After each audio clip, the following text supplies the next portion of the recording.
প্রিয় শিক্ষার্থী বন্ধুরা, তোমরা কেমন আছো? আমি ইনশাআল্লাহ ভালো আছি। আজ তোমাদের আমার সাথে আমার দ্বিতীয় ক্লাস।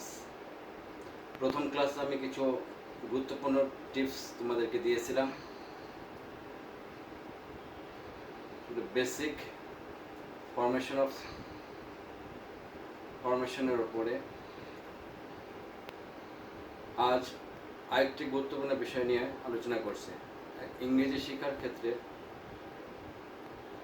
তোমাদের যে জিনিসগুলো মনে রাখতে হবে, রিডিং, রাইটিং, স্পিকিং, এই চারটা স্কিলকে তোমাদেরকে ডেভেলপ করতে হবে। এই জন্য এই টিপসগুলো খুবই গুরুত্বপূর্ণ। আজ আমি ভার্বের কিছু গুরুত্বপূর্ণ টিপস তোমাদেরকে দিচ্ছি। খুব গুরুত্বপূর্ণ এবং মনোযোগ সহকারে তোমরা এটাকে শোনার চেষ্টা করবে এবং মনে রাখার চেষ্টা করবে। যদিও তোমরা এগুলো প্রিভিয়াসলি অনেক জেনেছো, শিখেছো, আবার ভুলে গিয়েছো, আমি জাস্ট মনে করাই দেওয়ার জন্য আজকের এই ক্লাসটা। দেখো বোর্ডের দিকে, ভার্ব যেটাকে ক্রিয়া বলি। একটা বাক্যের প্রধান অংশই হচ্ছে ভার্ব। ভার্ববিহীন কোনো বাক্য হতে পারে না, মিনিংসফুল বাক্য হতে পারে না। ভার্বকে আমরা দুভাগে ভাগ করি, তোমরা সবাই জানো, প্রিন্সিপাল ভার্ব এবং অক্সিলারি ভার্ব। প্রিন্সিপাল ভার্ব হচ্ছে প্রধান বা মূল ভার্ব, যেটাকে বলি আমরা মূল ভার্ব হিসেবে তোমরা চেনো। আর অক্সিলারি হচ্ছে সাহায্যকারী ক্রিয়া, মূল ভার্বকে সাহায্য করে। যেমন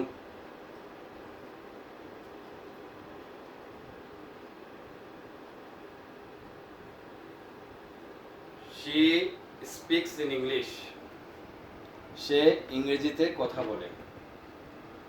বাংলা বাক্যে আমরা দেখি ভার্বটা বাক্যের শেষে থাকে, আর ইংরেজি বাক্যে সাবজেক্টের পরেই ভার্বের অবস্থান। আমরা এর আগেও ভার্বের স্ট্রাকচার তোমাদেরকে সেন্টেন্সের স্ট্রাকচার দিয়েছিলাম, সাবজেক্ট প্লাস ভার্ব প্লাস অতিরিক্ত অংশ। তো এই সেন্টেন্সটা সাবজেক্ট শি, স্পিক্স হলো ভার্ব এবং ইন ইংলিশ অবজেক্ট হিসেবে আছে। তো মূল ভার্ব, প্রিন্সিপাল ভার্ব আমরা কোনটাকে বলবো? প্রধান, যার কোনো সাহায্যকারী ক্রিয়া থাকে না এবং প্রধান ভূমিকা পালন করে। সে ইংরেজিতে কথা বলে। কে কথা বলে? সে ইংরেজিতে। সে কি করে? কাজটাই হচ্ছে কোনো কিছু করা, কোনো কিছু হওয়া, অর্থাৎ অ্যাকশন। এটাকে আমরা বলে থাকি ভার্ব। সাবজেক্ট কি করে, কি করছে, সেটাই হচ্ছে ভার্ব। সে কি করে? কথা বলে। কিসে কথা বলে? ইংরেজিতে কথা বলে। তাহলে সে কি করে? কাজটাই হচ্ছে ভার্ব। তো সে স্পিক্স, এটাকে বলবো আমরা প্রিন্সিপাল ভার্ব। আবার কিছু কিছু ভার্ব আছে প্রিন্সিপাল ভার্বকে সাহায্য করে, সেটাকে আমরা বলি অক্সিলারি ভার্ব। আমি অক্সিলারি ভার্বের একটা তালিকা তৈরি করেছি, দেখো। 1 নাম্বার বি ভার্ব, সবাই তোমরা জানো, am, is, are, was, were।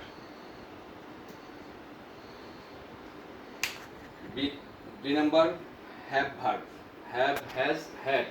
3 number কিছু modal verb, can, could, may, might, অনেকগুলো দেওয়া আছে। এগুলোর ব্যবহার তোমাদেরকে শিখতে হবে। ধরো she is speaking in English, she is speaking in English। এখানে প্রধান ভার্ব স্পিকিং এবং অক্সিলারি ভার্ব হিসেবে কাজ করছে is। তো ইজটা হচ্ছে তোমার অক্সিলারি ভার্ব। কাকে? মূল ভার্ব হলো স্পিক, ওকে সাহায্য করছে। তো ক্লিয়ার অক্সিলারি ভার্ব কি? এর মধ্যে বি ভার্ব, এখানে ইজটা বি ভার্ব হিসেবে আছে, বি ভার্ব কি আমি যার, যে কোনো একটা হতে পারে।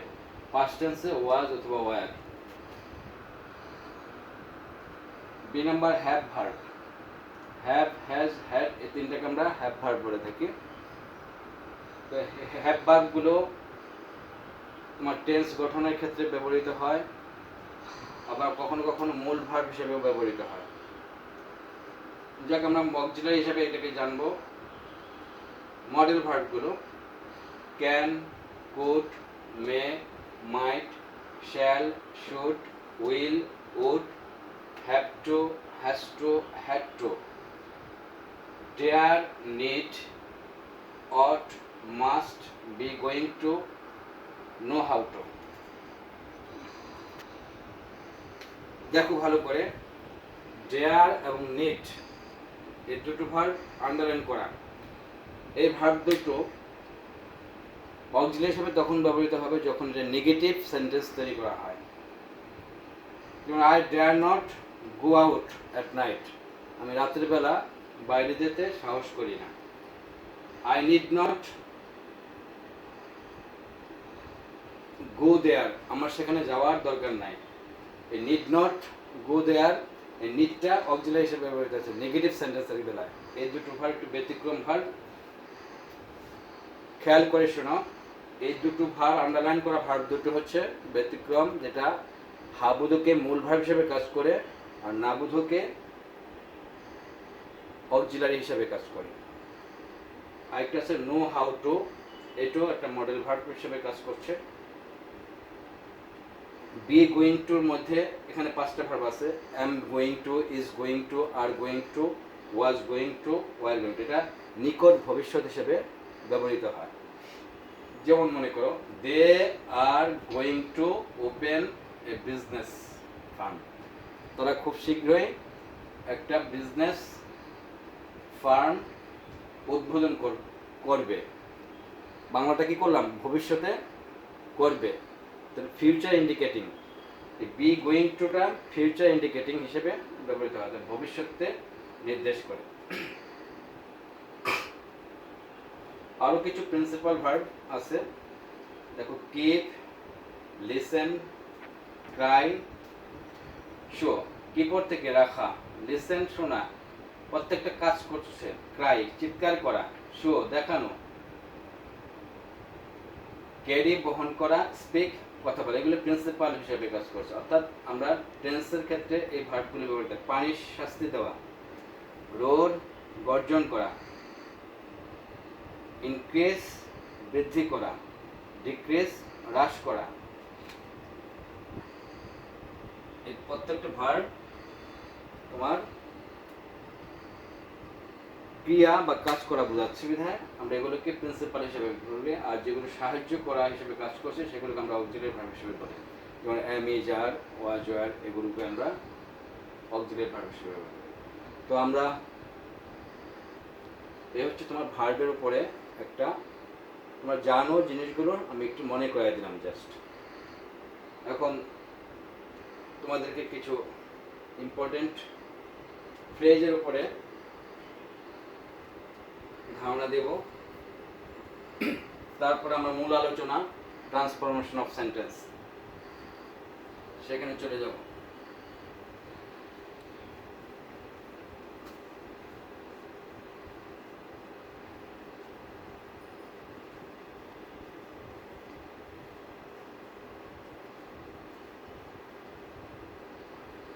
গত ক্লাসে আমি বলেছিলাম ফ্রেজ কি। ফ্রেজ হচ্ছে একাধিক শব্দের গুচ্ছ শব্দ, আমরা যেটাকে বলি একের বেশি শব্দ থাকলে সেটাকে আমরা বলি ফ্রেজ। বলেছিলাম determiner plus adjective plus noun, প্রত্যেকটা ফ্রেজ একটা নাউন দিয়ে শেষ হয়। এ অ্যান অনেস্ট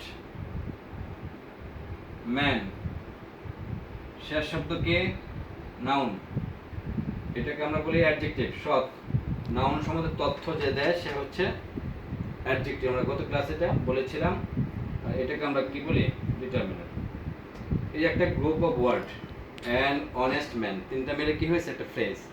এটাকে আমরা নাউন দিয়ে শেষ হিসেবে আমরা নাউন ফ্রেজও বলতে পারি এটাকে। আরো কিছু ফ্রেজ আছে যেগুলো তোমাদের জানা দরকার। ইনফিনিটিভ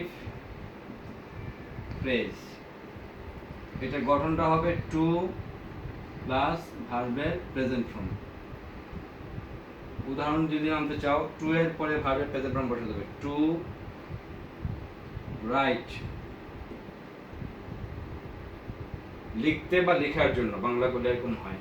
এটা বাংলা করলে কি হয়, তে অথবা জন্য কথাটা থাকে। I want to write a letter, আমি একটা চিঠি লিখতে চাই, বা I want to buy some particles from the market, market থেকে আমি কিছু দ্রব্য কিনতে চাই। তে বা জন্য, এই জন্য আমরা ইনফিনিটিভ ফ্রেজটা ব্যবহার করে থাকি। Infinitive prepositional phrase, prepositional phrase. Prepositional phrase কি, প্রিপোজিশন থাকবে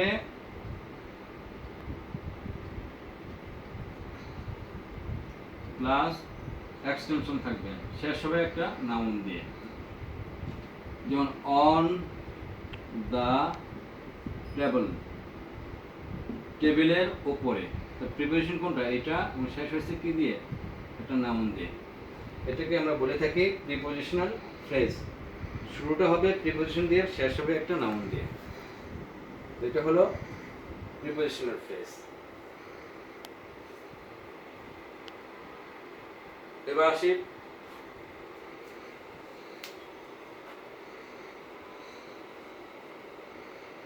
আশা করি দুটো phrase clear. Participle phrase,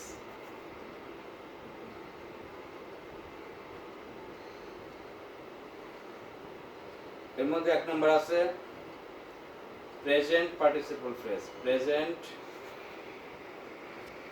participle phrase,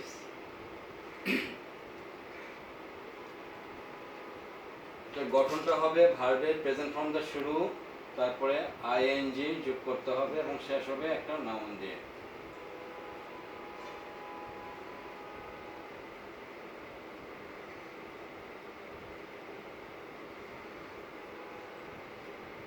playing cricket,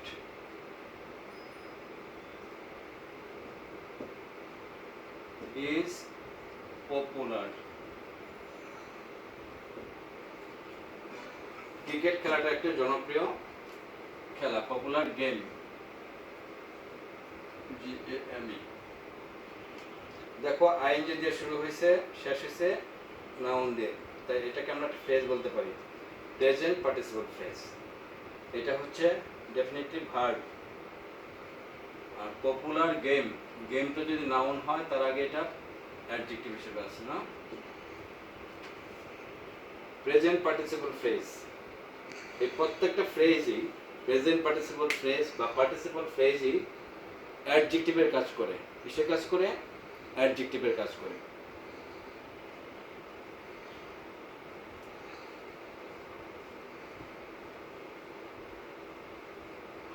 আর অ্যাডজেক্টিভের সংজ্ঞা আমি বলেছিলাম গত ক্লাসে, তথ্য প্রদানকারী শব্দ, অর্থাৎ নাউন সম্বন্ধে তথ্য দিয়ে থাকে। প্লেইং ক্রিকেট, ক্রিকেট খেলা, কি খেলা? ক্রিকেট খেলা, তথ্য দিচ্ছে এটা একটা জনপ্রিয় খেলা বা গেমস।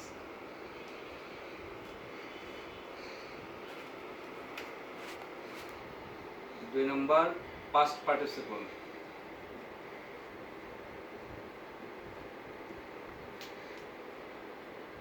এটা শুরু হবে ভার্বের পাস্ট পার্টিসিপল ফর্ম দিয়ে শুরু, শেষ হবে একটা নাউন দিয়ে। মনে করো রাইট, রোড, রিটেন। রিটেনটা কি? পাস্ট পার্টিসিপল ফ্রেজ, এবং শেষ করবে একটা নাউন দিয়ে। রিটেন, অর্ডার, লিখিত আদেশ। ওয়াজ imposed,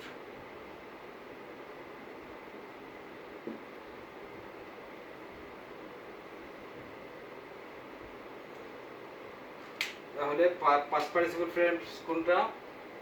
এই এতটুকু রিটেন অর্ডার, এটা ভার্ব, এটা পাস্ট পার্টিসিপল বা অ্যাডজেক্টিভ হিসেবে কাজ করছে।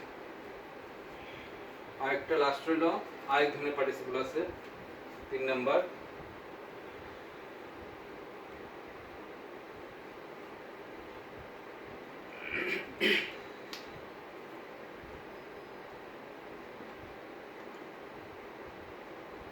Perfect participle.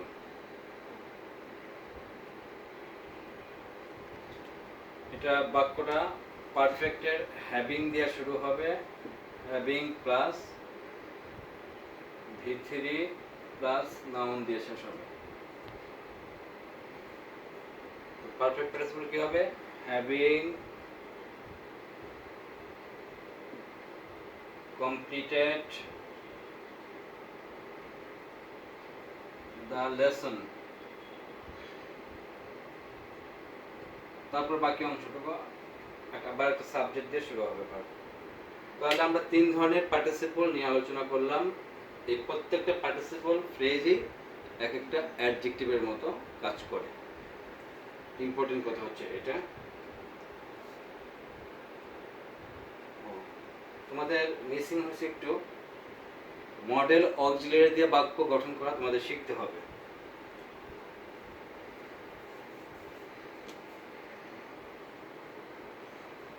অক্সিলারি ভার্ব বলছিলাম বি ভার্ব, হ্যাভ ভার্ব আর হচ্ছে মডেল ভার্ব। বি ভার্ব দিয়ে তোমরা বাক্য তৈরি করতে পারো, হ্যাভ ভার্ব দিয়েও পারবে। তাহলে মডেল অক্সিলারি দিয়ে কিভাবে বাক্য তৈরি করতে হবে? সাবজেক্ট থাকবে, মডেল অক্সিলারি ভার্ব থাকবে, আর ভার্বের প্রেজেন্ট ফর্ম সবসময় বসাতে হবে। এখানে ইম্পর্টেন্ট কথা, এখানে আন্ডারলাইন করলাম বাকি অংশটুকু।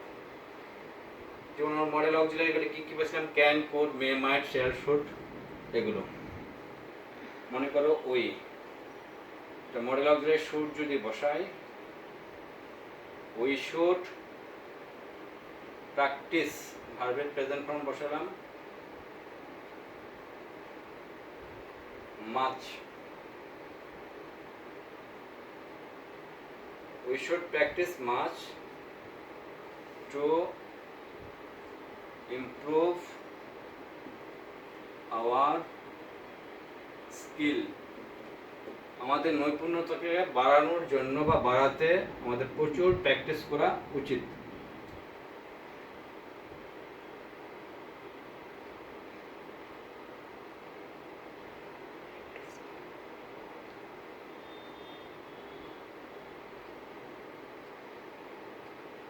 TICE, we should practice much to improve our skill. বলো তো এখানে সাবজেক্ট কোনটা? উই। শুডটা হলো মডেল অক্সিলারি, প্র্যাকটিস হচ্ছে ভার্বের প্রেজেন্ট ফর্ম, আর টু ইমপ্রুভ আওয়ার স্কিল হচ্ছে টুটা কি? ভার্বের টু, এবং ইমপ্রুভ হচ্ছে ভার্বের প্রেজেন্ট ফর্ম। তো এটাকে আমরা ইনফিনিটিভ ফ্রেজ বলতে পারি। পুরাটা হচ্ছে আমাদের নৈপুণ্যতাকে উন্নত করার জন্য আমাদের প্রচুর প্র্যাকটিস করা উচিত। এই হচ্ছে তোমার মডেল অক্সিলারি। যে কোনো মডেল অক্সিলারির পরে ভার্বের প্রেজেন্ট ফর্ম বসাতে হবে। এই সাধারণ ইম্পর্টেন্ট কথা, এটা মাথায় রাখতে হবে। যে কোনো সেন্টেন্স প্রডিউস করা শিখতে হবে। ভিউয়ার্স, আজ আমি তোমাদের একটা গুরুত্বপূর্ণ বিষয় নিয়ে আলোচনা করলাম, সেন্টেন্স কিভাবে তৈরি করতে হয় এবং অক্সিলারি ভার্ব এবং মডেল ভার্ব দিয়ে কিভাবে বাক্য তৈরি করতে হয় সেগুলো আলোচনা করলাম। আশা করি তোমরা ক্লিয়ার হয়েছো। যদি বেশি বেশি প্র্যাকটিস, তোমাদের মাথায় থাকতে হবে যে আমাকে ইংরেজিতে যে কোনো কিছু লিখতে হবে, পারা শিখতে হবে, ছোট ছোট বাক্য তৈরি করা শিখতে হবে। এইভাবে ছোট ছোট বাক্য তৈরি করতে করতে আস্তে আস্তে বড় বড় সেন্টেন্সের দিকে তোমরা যেতে পারবে। তো আমি আগামী ক্লাসে ট্রান্সফরমেশন অফ সেন্টেন্স করাবো। তো তোমাদের এইটার মধ্যে কি কি আছে সেগুলো একটু বলে দিচ্ছি, তোমাদের এগুলো একটু প্র্যাকটিস করবা বাসায়।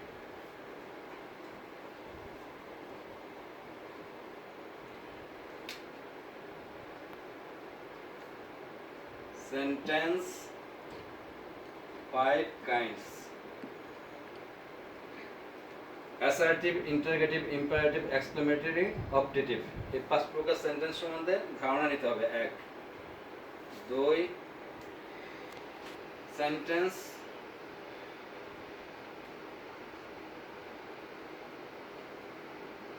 Three kinds.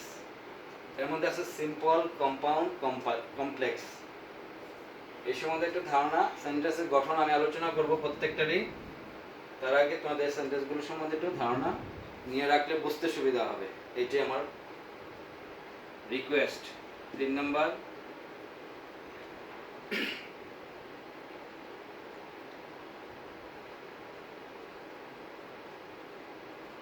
ডিগ্রি।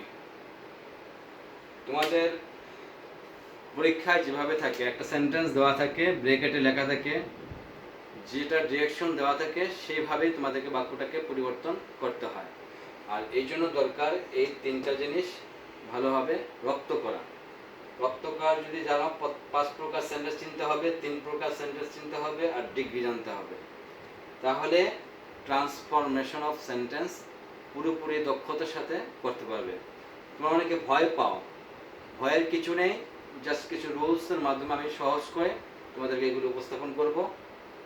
আশা করি তোমাদের পরবর্তী ক্লাসের সাথে অপেক্ষায় থাকবে, এবং পরবর্তী ক্লাসটা অত্যন্ত গুরুত্বপূর্ণ। এই তোমাদের টিপসগুলো মাথায় রেখে সেই সাথে তোমাদের টেন্সটা একটু 4 নম্বর, ছোটবেলা থেকে অনেক পড়েছো টেন্স। টেন্স 12 প্রকার, এই 12টা সেন্টেন্সের উপরে একটু চর্চা করে রাখবে, যাতে আমি তোমাদেরকে ভালো করে পরিবর্তনগুলো দেখাতে পারি। তো ভালো থাকো, সুস্থ থাকো এবং নিরাপদে থাকো। আল্লাহ হাফেজ।